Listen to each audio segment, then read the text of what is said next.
El viejo oeste no fue un lugar de libertad. Fue un lugar de supervivencia.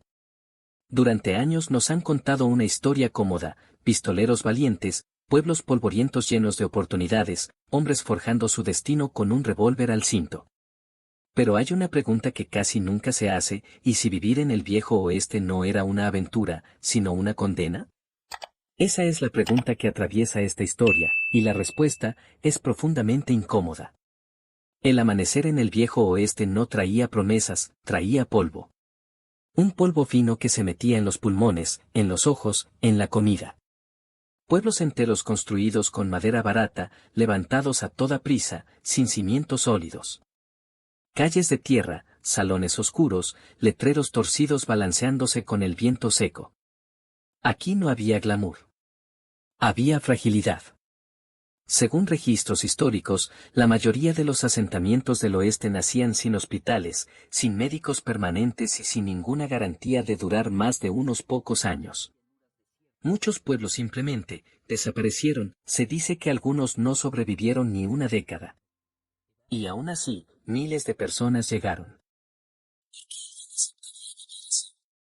La respuesta más común es oportunidad. Pero esa palabra escondía una verdad más cruda, desesperación. Para muchos colonos, el viejo oeste no era un sueño, era la última opción. Campesinos arruinados, inmigrantes sin recursos, veteranos de guerra sin futuro en el este, gente que no tenía nada que perder, excepto la vida. Las casas eran pequeñas, mal aisladas, y en invierno el frío se colaba como una sentencia silenciosa en verano. El calor convertía las habitaciones en hornos sofocantes. La iluminación provenía de velas o lámparas de aceite, proyectando sombras temblorosas sobre paredes desnudas. Cada noche, el mismo pensamiento: ¿aguantaré un día más? La violencia no era constante, pero era impredecible y eso la hacía más aterradora. Contrario a lo que muestran las películas, los tiroteos no eran diarios. Sin embargo, cuando ocurrían, no había policía profesional, ni ambulancias, ni juicios justos. Según algunos historiadores, muchos pueblos contaban con uno o dos sheriffs mal pagados, a veces sin entrenamiento real. La ley dependía más del carácter del hombre que la ejercía que de cualquier sistema. Un conflicto menor podía escalar rápido: una discusión en un salón, una deuda, una mirada sostenida demasiado tiempo. Y de pronto, un disparo. Las consecuencias rara vez eran claras. Se dice que en más de una ocasión, los responsables simplemente abandonaban el pueblo esa misma noche, perdiéndose en el desierto. Pero si había un enemigo constante, silencioso y mortal, no era el revólver, era la enfermedad. Cortes simples se infectaban, fiebres comunes se volvían fatales, las mujeres se enfrentaban partos sin médicos, sin anestesia, sin garantías.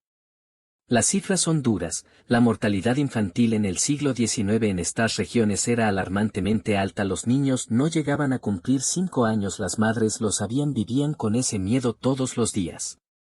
¿Valía la pena?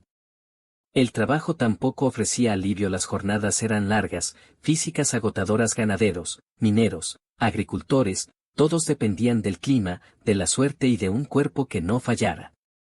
Un accidente podía significar el fin. Sin seguro, sin apoyo. Se dice que muchos hombres siguieron trabajando incluso heridos, porque detenerse significaba morir de hambre, y aún así, la gente resistía. ¿Por qué? Porque el viejo oeste también ofrecía algo poderoso: esperanza, aunque fuera frágil. La idea de que, quizá mañana, todo cambiaría, que una veta de oro, una buena cosecha o un golpe de suerte justificaría el sufrimiento. Pero aquí está la verdad incómoda para la mayoría: ese mañana nunca llegó. Y la pregunta inicial vuelve a surgir, cada vez con más peso: ¿quién sobrevivía realmente en el viejo oeste, y a qué costo? Si el entorno ya era brutal, la vida social del viejo oeste no ofrecía refugio alguno a la comunidad. Ese concepto que hoy asociamos con apoyo y solidaridad era frágil, inestable y a veces inexistente. Muchos pueblos estaban formados por hombres solos: mineros, vaqueros, buscadores de fortuna que llegaban sin familia y sin intención de quedarse mucho tiempo. Eso creaba un ambiente tenso, áspero, donde la desconfianza era la norma. Las mujeres eran pocas y precisamente por eso, su vida era aún más dura. Según registros de la época, muchas mujeres en el viejo oeste trabajaban sin descanso, cuidaban niños, cocinaban, lavaban, atendían pensiones o pequeños comercios. Además de las labores domésticas no había días libres, no había descanso emocional y si algo salía mal, estaban solas. Se dice que muchas soportaron abusos.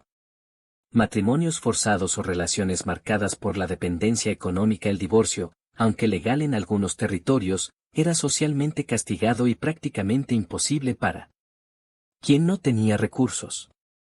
El oeste prometía libertad, pero para muchas mujeres, esa libertad nunca existió. La soledad era otro enemigo constante. Las distancias eran enormes. Viajar de un pueblo a otro podía tomar días, a veces semanas, atravesando desiertos, montañas o tierras sin caminos claros. Un error de cálculo, un caballo enfermo, una tormenta inesperada y la muerte llegaba en silencio. Existen relatos documentados de viajeros encontrados meses después, deshidratados, con provisiones agotadas a pocos kilómetros de su destino. Nadie escuchó sus últimos gritos, nadie llegó a tiempo. En el viejo oeste, estar solo podía matarte. La justicia, cuando existía, era rápida y muchas veces injusta. Los juicios formales eran raros en su lugar, se imponían decisiones colectivas, impulsivas, cargadas de miedo y rabia. Los linchamientos ocurrieron, no fueron un mito. Historiadores señalan que bastaba una acusación, a veces sin pruebas sólidas, para que una multitud tomara el control. El orden se imponía no por ley, sino por violencia. Y lo más inquietante es que, en muchos casos, la comunidad creía estar haciendo lo correcto. Porque en un lugar donde el Estado no llega, el miedo decide. El racismo también formaba parte del día a día. Indígenas, afroamericanos, mexicanos y chinos enfrentaron discriminación sistemática, expulsiones forzadas y violencia abierta. Para ellos, el viejo oeste no era una tierra de oportunidades, sino de exclusión. Se dice que muchos trabajadores chinos, clave en la construcción del ferrocarril, fueron abandonados una vez terminado el trabajo. Sin pago justo ni protección, los pueblos que antes dependían de su mano de obra, los rechazaron. La historia oficial rara vez se detiene en esto, pero ocurrió. Y dejó cicatrices profundas. Incluso aquellos que parecían triunfar vivían con una presión constante. El éxito era frágil, un incendio podía arrasar un negocio entero en minutos, una mala temporada podía destruir años de esfuerzo. Las construcciones de madera ardían con facilidad, no había cuerpos de bomberos organizados cuando el fuego empezaba, solo quedaba correr y rezar. Se dice que algunos pueblos ardieron más de una vez, reconstruyéndose sobre las mismas cenizas, como si negarse a rendirse fuera el único acto de esperanza posible. Y entonces está la muerte. No como un evento extraordinario, sino como una presencia constante. Los cementerios improvisados crecían rápido, cruces simples, nombres mal escritos, fechas inciertas. Muchos fallecidos no tenían familia que los reclamara, nadie que contara su historia. Vivieron y desaparecieron. Y aquí es donde la pregunta vuelve a golpear con más fuerza: ¿quiénes lograron realmente sobrevivir al viejo oeste, y qué tuvieron que sacrificar para hacerlo? Porque si algo empieza a quedar claro, es esto: vivir en el viejo oeste no era vivir bien, era resistir. Y no todos pudieron al final. El viejo oeste no seleccionó a los más valientes, seleccionó a los más resistentes. Y esa diferencia lo cambia todo. Quienes sobrevivieron no fueron necesariamente los pistoleros más rápidos ni los aventureros más audaces, fueron quienes aprendieron a ceder, a callar, a aguantar. Hombres y mujeres que aceptaron condiciones que hoy nos parecerían inhumanas. La historia popular habla de conquista, la realidad habla de adaptación forzada. Muchos colonos abandonaron sueños enteros para seguir respirando, aceptaron trabajos miserables, relaciones infelices, silencios largos. Se dice que más de uno entendió demasiado tarde que el precio de quedarse era perder una parte de sí mismo. La idea de libertad, tan asociada al viejo oeste, merece una pausa incómoda. Sí. Había menos reglas, pero también había menos protección.